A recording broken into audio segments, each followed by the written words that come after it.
And I think it's always nice to illustrate that with a data set that's common to, or data repository that's common to most people, because it's a common denominator, real estate. Yeah, it doesn't matter what career you're in.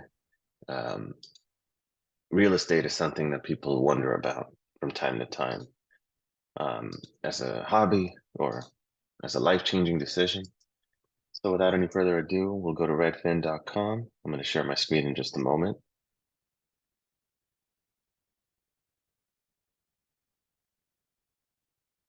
So if we pick a random, I'm not from the East Coast, I'm here in LA, but Brooklyn is a pretty populated, densely populated area. So here, if you type in Brooklyn, you will find that there are 3,829 homes available for viewing. That being said, Redfin, in its free form, without purchasing a membership or anything like that, you are limited to only downloading the first 350 some odd records, rows. But that's enough to conduct an analysis. Now, I'm not quite sure how they pick their sample size. Could be the first 350 records. It could be randomized. That remains to be seen. But nonetheless, what you will do is scroll down to the bottom of these image results, somewhere around here, click download all, and then be able to pop that open in Excel as a CSV file. And that's really neat. What's really neat about this data set, data repository rather, is that it provides you tabular data structured on the fly. You just tell it what zip code you need. This second row doesn't give us much information. We can remove it. The first thing I would do is expand everything out and then save this automatically, not automatically, but right out the gate as a Excel file. It doesn't do you any good to keep it as a CSV file because any formatting changes that you will do to this worksheet will just not save. They will not take. So save it as an Excel file. Then begin to choose your minimum of 3 independent variables, X variables, right? X1, X2, X3. So if you're looking to, let's actually begin with our dependent variable. What are we looking to predict, right? That's our Y, Y-axis, Y or target or outcome. That would be price. I mean, it makes sense. That's what most people would want to predict. So this is our Y. And from there, we can choose, well, this could be an X, this could be another X, independent variables, and then perhaps square feet. So we have identified 3. Let's give this another color. And then we can copy this over into a new sheet, like so. And you'll notice that there are missing values in this data set. We don't really want missing values. You want to impute your missing values at the modeling stage, but Excel doesn't have a way to really handle that within linear regression. So one thing you can do is just impute them here. And so by impute, I mean, figure out, for example, what's the target metric of choice.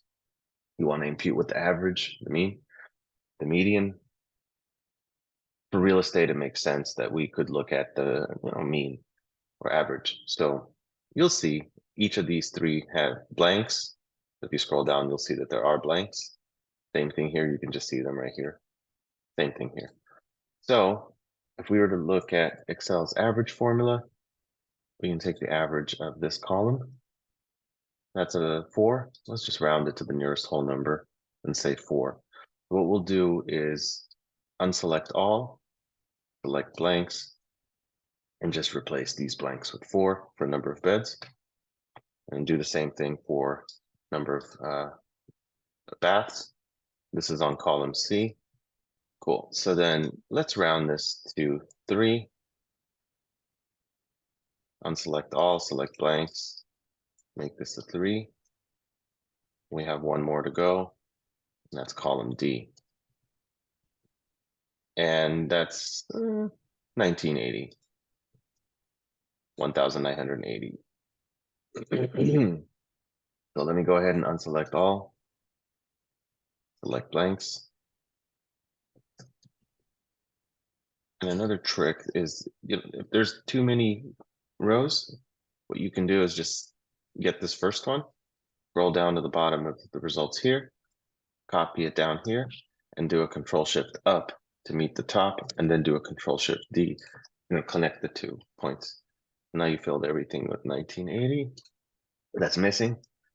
Again, I wouldn't recommend this in data science, and really the right way to do it is to impute your values after you've split your data. And we're not dealing with holdout sets here.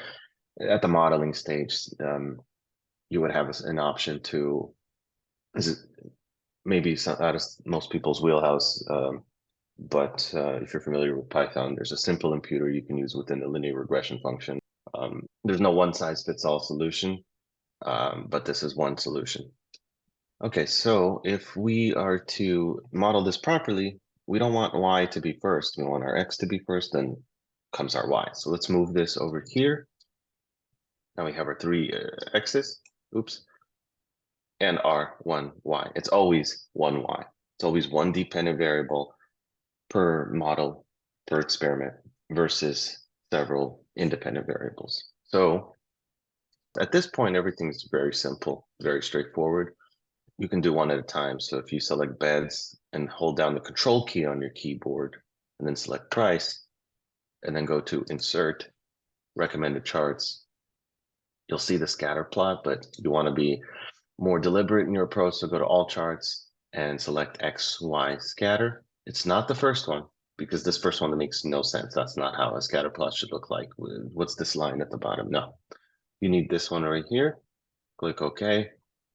And one of the most important yet overlooked pieces of making a graph, one of the most important pieces of this process are to label your axes. Be careful with what you're doing. Try to be as complete and thorough as possible. It's just one of the best practices in data analytics. Is if you're submitting this to your target audience, they're not going to see this piece. They're just going to see a graph, and they're not going to know what you're looking at. What's this? Price versus what's versus what. So always label your axes. And by that, I mean, you can go to chart design, add chart element, axis titles. You can go to your primary horizontal. I've already lost track of what I'm looking at. So it's beds versus price. So yeah, this is beds. And then we can do the same thing for the vertical or y-axis and call this price. And it always helps to put a dollar sign in front too, because price and what? It depends if you're presenting to an international audience or not. You got to think about these things. I know some of it seems really simple, but you'd be surprised with how little detail some people provide. They just have the result, wash their hands clean, move on. That's not going to cut it. So also change the title, price versus number of beds, something like that would make this a very nice, clean graph. Another thing you can do, or even should do really, is if you right click into some of these data points, you can add a trend line. Remember, this is linear regression, so I don't want to see any kind of logarithmic fit, exponential fit. We're scaling, it's apples to apples. Let's go with linear, this automatic selection of that radio button. And then these last 2 options here for the checkboxes say display equation on chart and display R² value on chart. That's fine. Just yeah, there you go. There you go. There's your equation. So a lot of people may be wondering, how do you get that equation of the line? You'll see in just the next few steps, you can get that from a summary output table for sure, but why not just do it from this first step? Because you're going to see it again in step 2, but at step 1, it's a lot easier to see the equation. And the R² is 22%, which suggests that the fit isn't that great. The variability, rather, is not that great with as it pertains to price and beds. However, if you look at the R, which hypothetically, I mean, traditionally it is the square root of R, but it's not always going to be like that. But what I'm saying is, if you take the square root SQRT of 0.2238, you'll see that that's your R, or your Pearson correlation coefficient. That's actually the correlation coefficient is R, it's not R squared. So remember, R squared is the coefficient of the determination, or your how much variability is being suggested between two variables. And R is actually the correlation coefficient. This tells you how strong the relationship is, and it's 47%. Let's check it. I wouldn't trust the square root. I mean, it's one way of doing it, but Excel there's several ways to do it. This is one way. Excel has a correl function for correlation, and all you have to do is pass in this first variable array. So A through A, comma, your second variable array. Just select the columns D through D, and that's pretty close. I mean, minus some rounding differences. I would go with this one right here. There's a lot easier ways to do it too. You'll see that in the multicollinearity section when you're asked to produce a table of correlation. That's really what that is. When you're looking for multicollinearity, you're looking at between predictor relationships, and that table is really going to give you these values. You'll see that in the last stage. So you can calculate them like this one by one, or you can just go to Excel, Excel's built-in data analysis tool pack, and in one shot see all the different correlation coefficients displayed on the chart.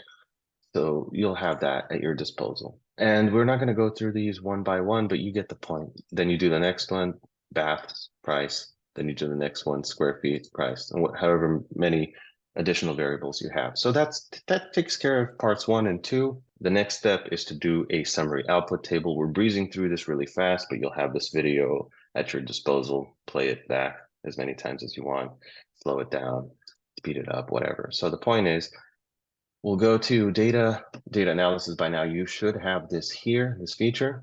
It's on the very right-hand side, usually, most likely. If you don't, let me just do a quick refresh on how to get that. You go to File, Options, Add-ins, then scroll down to the bottom, Manage Excel Add-ins, go.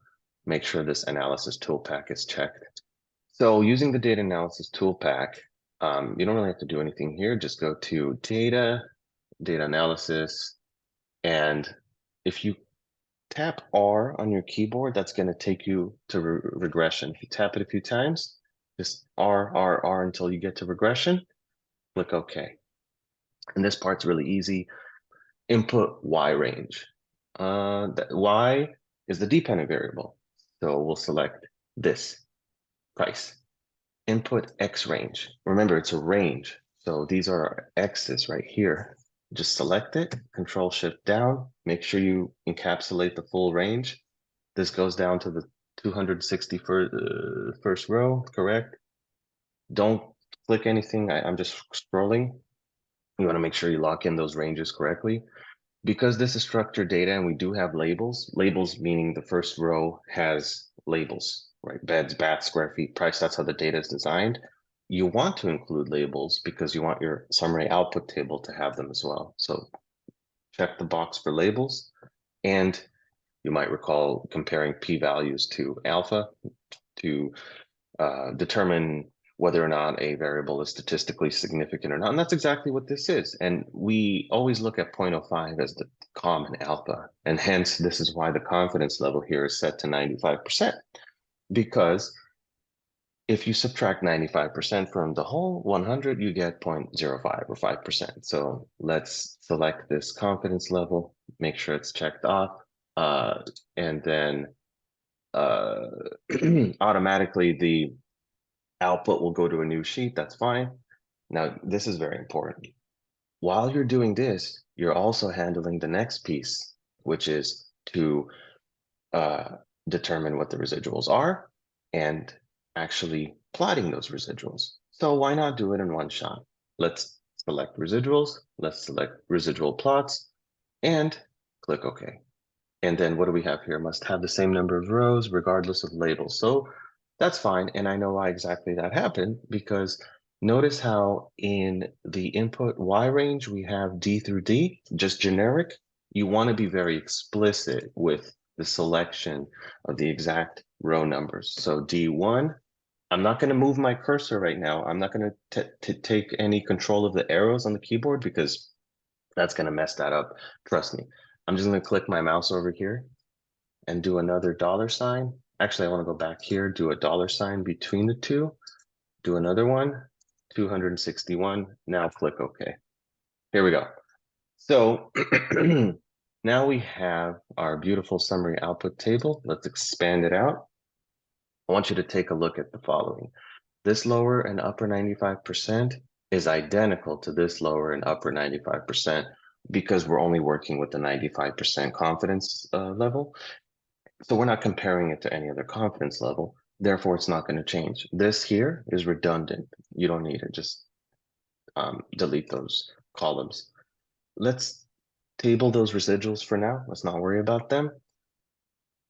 One thing you can do is look at the number of observations. There are 260. You might be wondering, but he said 261.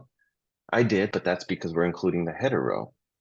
That first row doesn't count. So 260 R² overall. Well, here's the thing. This is your R², 44%. There's an adjustment, this adjusted R². Let me make this larger. Because there's more than one independent variable in the mix. Therefore, we make this adjustment. And when you adjust it, it's slightly lower, but it's 43%. So I would look at this adjusted R² for the entire model. And then, of course, you have all these other statistical numbers here. My screen just turned off, pardon me. Here it's back on.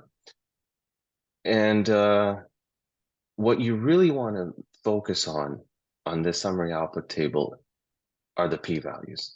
Not for the intercept, right? That's your coefficient, beta sub 0.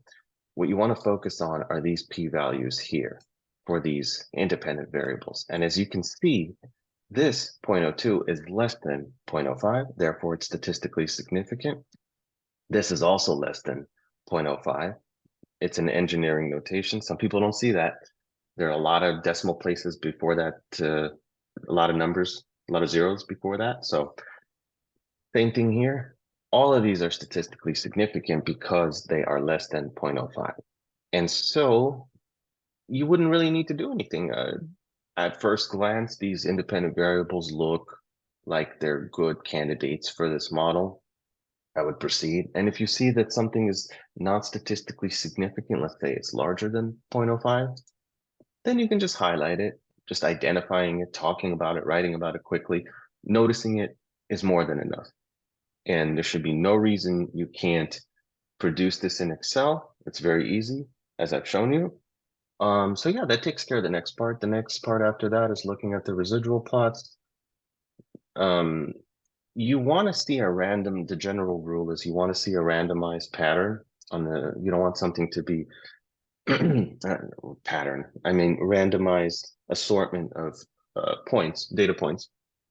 And if you're looking at any one individual plot, you'll see that.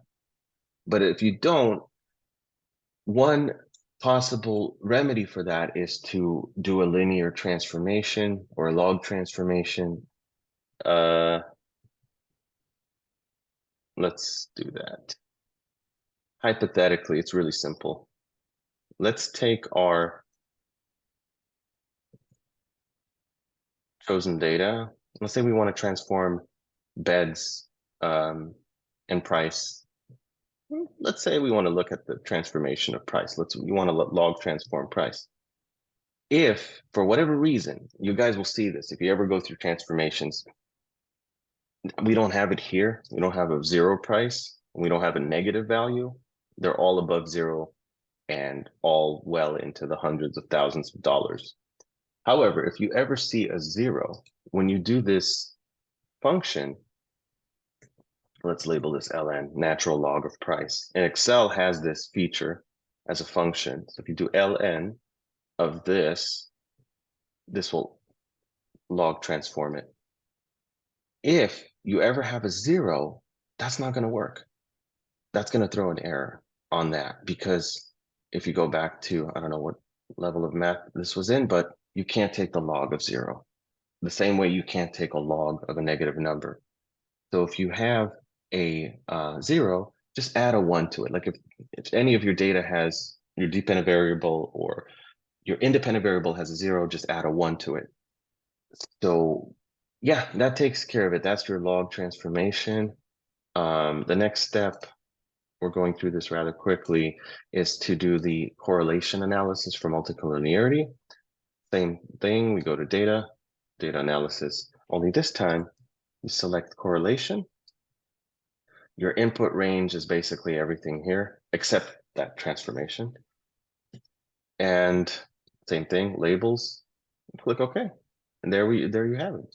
That's all of it. There's your there's that 47% that we saw when we did this originally over here.